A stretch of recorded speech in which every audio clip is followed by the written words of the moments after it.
Hi guys, welcome back to A Page in the Chapter. My name is Paige and today it is cozy vibes. It is pouring down with rain outside. It's just an all-round horrible August day. Doesn't feel like August, feels like September. So we're just gonna have a lovely cozy chill chat about books and we're gonna go through all of the books on my wish list.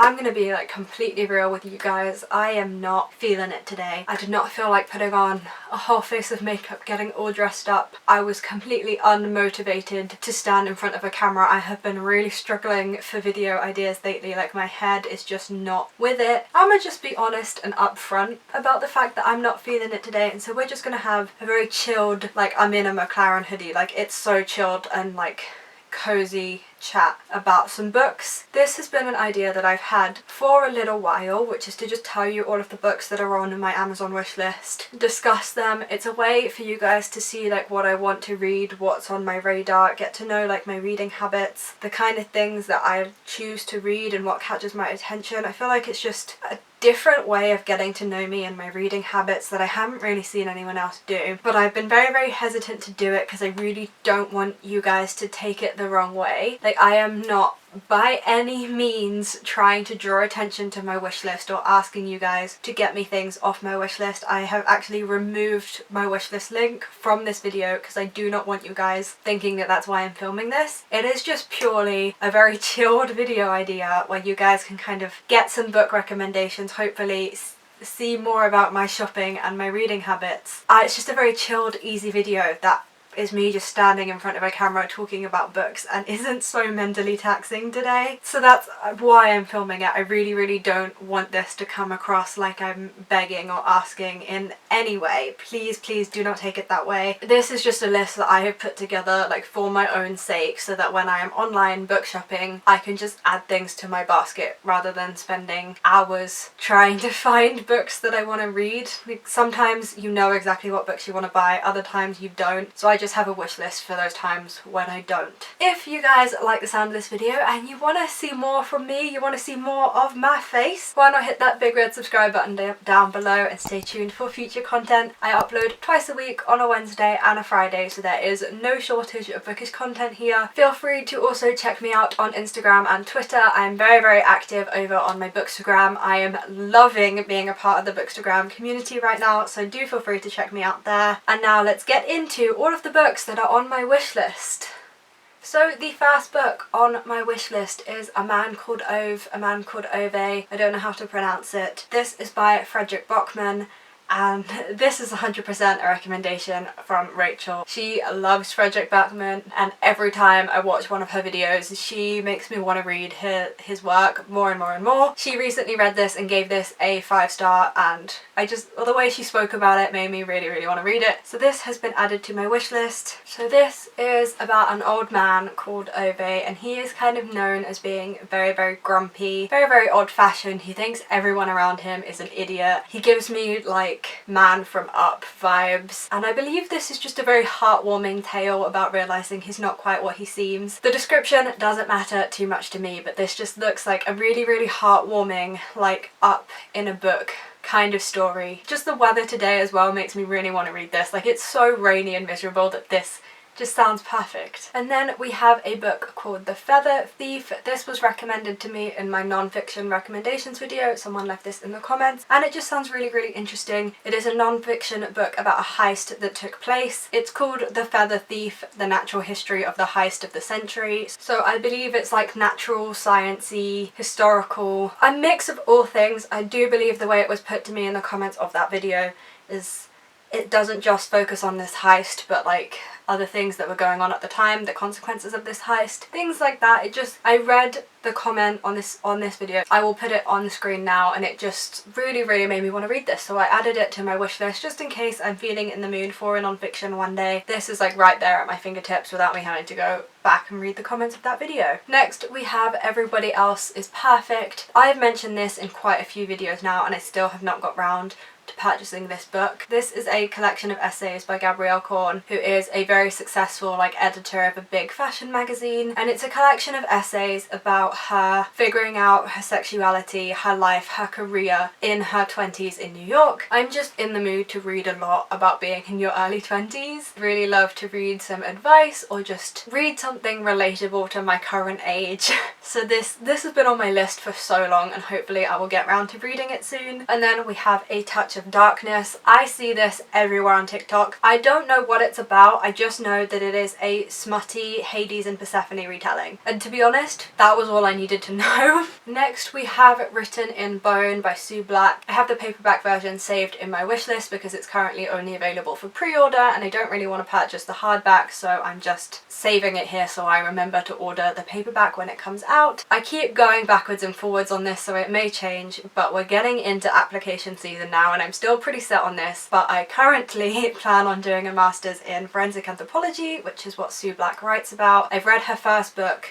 It wasn't my favourite, it was much more a memoir about her life, which is interesting, but I wanted to know a bit more about being a forensic anthropologist. This book is apparently much more along those lines, so I really want to read this. Hopefully it comes out before I have to make a final decision, but I don't think I will be so lucky. Even if I don't decide to do a master's in forensic anthropology, I will obviously still be interested in it. I'm sure I will still want to read this book, even if I decide against it. Next we have Lovely War. Everybody kind of talks about this. This is like a war story told from the perspective of Aphrodite, I believe. I think it might be like a world war retelling, but I can't remember if it's like an ancient war or a modern war. I first heard of it from Hayley in Bookland, and then Lily over from Literary Lily recommended it to me and said that it was really good, so I decided to add it to my wish list because I trust her recommendation completely, and one day when I'm in the mood for this book I will get around to it. Then we have the Falling in Love montage. This is another one that is recommended by Rachel. She messaged me to say that this book was very similar to Second Chance Summer by Morgan Matson, that we've both spoken about, loved. I don't know much plot-wise about this book, but I do know that it is very family oriented, which I absolutely love to see in YA. Teenagers have family in their lives and they don't have to hate them all the time, so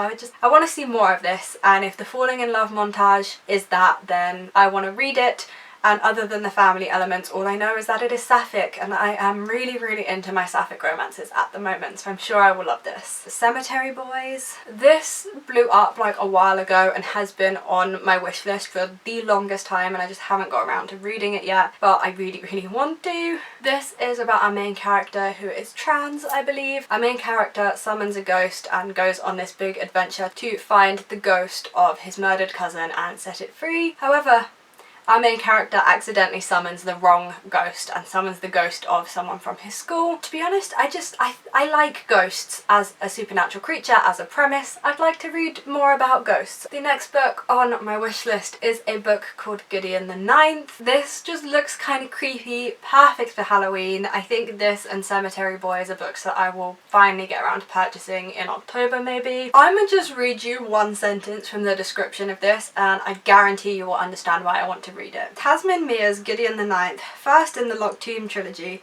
unveils a solar system of swordplay, cutthroat politics, and lesbian necromancers. I'm sorry, it's about swordsmen and necromancers, and we don't get enough of those in literature. It's about the dead, and I'm just really kind of into death. That sounds wrong, but you don't spend a whole year studying sharp force trauma and doing research into dagger wounds without being interested in death and swords. So this sounds right up my street. So the next book on my list is The Raven and the Dove. Again, I saw this floating around a while back. I never really got around to buying it, but I still very much want to read it. I believe it has some kind of courtship trials. The last time I spoke about this book, I said that it gave me very Sarah J Maas assassin series. I cannot for the life of me remember that. Throne of Glass.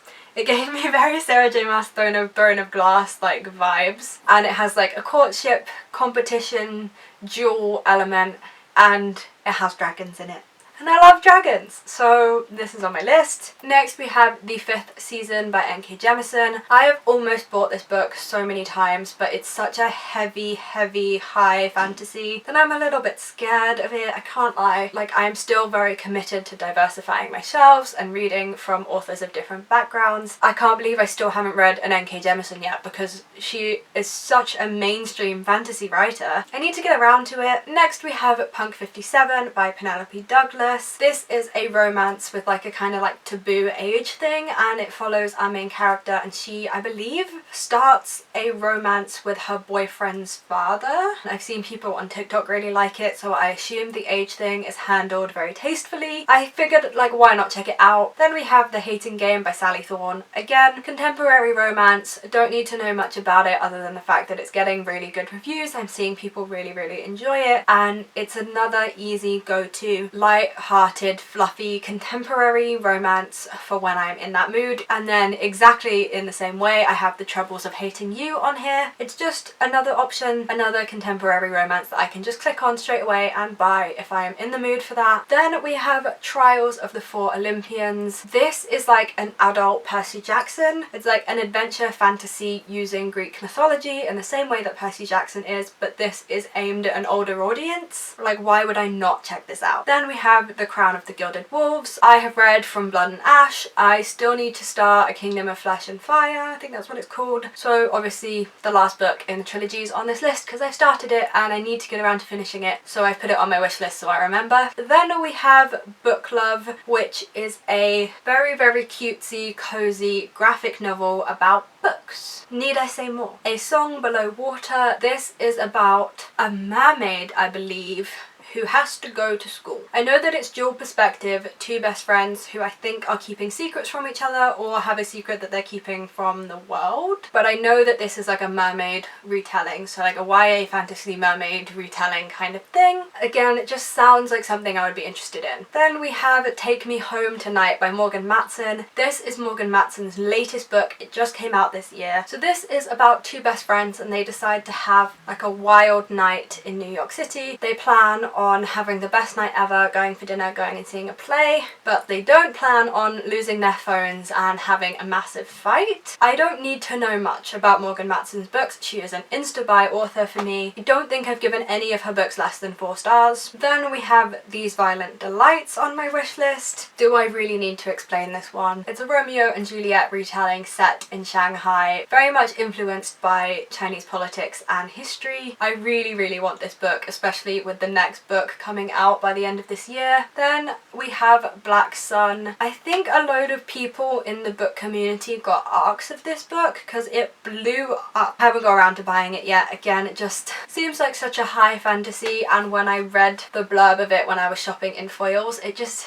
didn't really take my fancy. I do still really want to read it because of the reviews, but I don't want to read it when I'm not in the mood for it. Then we have Jade City by Fonda Lee. Again, this is in an attempt to diversify my bookshelves. This is an epic fantasy set in an Asian-inspired metropolis. That's all I need to know. I absolutely adore settings that are inspired by the East. I mean, any settings that are just inspired by countries that are not England and America, you're already doing well. You've already spiked my attention. Eventually I will get around to doing it. Then we have The Bear and the Nightingale. I have plans to read this winter. Apparently it's a very cozy wintry book. I believe this is the one that is inspired by Russian folklore. Please do correct me if I'm wrong, but I think this is the book that does that. I've heard really good things. I saw a lot of people like last Christmas time were doing a lot of book clubs for it and read-alongs for it, so I do really want to pick this up this winter. Next we have When You Look Like Us. This is a YA novel about a young black girl living in public housing and she goes missing, and I believe this is about her sister trying to get to the bottom of what happened to her when no one else cares and there's so much prejudice and everyone just thinks that she's been caught up in some kind of trouble and deserves what she got what she got basically, and it's about our main characters trying to get to the bottom of what happened to her. Then we have A Darker Shade of Magic and Vicious by V.E. Schwab on my wish list. The only V.E. Schwab book I have read is The Invisible Life of Addie LaRue, and I absolutely adored it. It was one of my favourite books of last year, so I just want to read the rest of V.E. Schwab's work. Again, it's just a case I haven't got around to buying them yet. As I've heard such good things, there is a reason that V.E. Schwab is such a big author, so I want to check out the rest of her work. Like, why wouldn't I? Then we have City of Stairs by Robert Jackson Bennett. This just seems like a nice, easy like trilogy to get through. I believe this is about a city where there are ancient stairways that they like believe lead to like the gods, or like ritualistic activities to do with the gods or something. Something about stairways. I do not think that this series is going to be anything special or like blow me away, but I do think I'm going to really enjoy it, and I do think it would be a really fun trilogy to just like binge read. So this is just there as an option for when I'm looking for a fantasy. Then we have Sorcery of Thorns. The only thing I know about this book is that it is a YA fantasy that's a standalone, and you don't see many fantasy standalones, so this is on my wish list just for the fact that it's a standalone. Like, I'm impressed that they've done that. So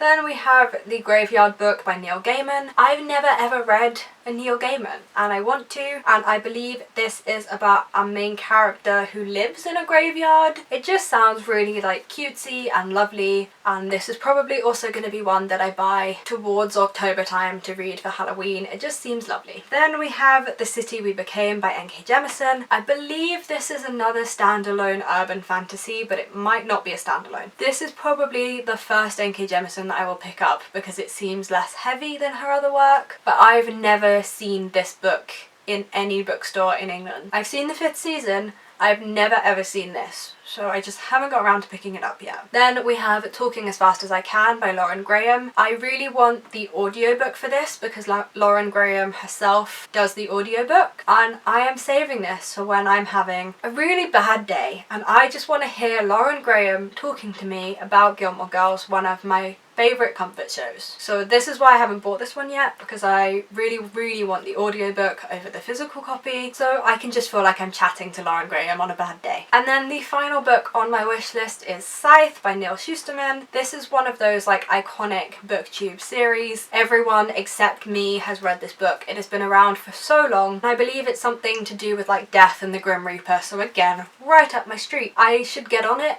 There's no excuse for me not buying it. This one is available everywhere in the UK. I feel like I'm just never going to get around to buying it because something is always going to take priority. There's always going to be a newer release or something like that that I want to read. So I don't think I'll get around to it. And so there we have about 95% of the books that are on my wish list. Towards the end there, I left a few of them out because this video is getting very long and I'm very tired of talking. But for the most part, this is every book that is on my Amazon wish list. Thank you guys very much for watching. I do hope that you enjoyed. If you did enjoy it and you want to see more of me, then please feel free to hit that big red subscribe button down below. As I said, there is no shortage of bookish content here. I upload twice a week on a Wednesday and a Friday, so that we're always going to be talking about books. I love talking about books. Feel free to join if you want to. I've been talking for a very long time, so I'm just going to wrap this video up now. I hope you guys have a fantastic week. You enjoy everything that you are reading. There are no reading slumps in your future whatsoever, and I will see you for my next video. Bye guys.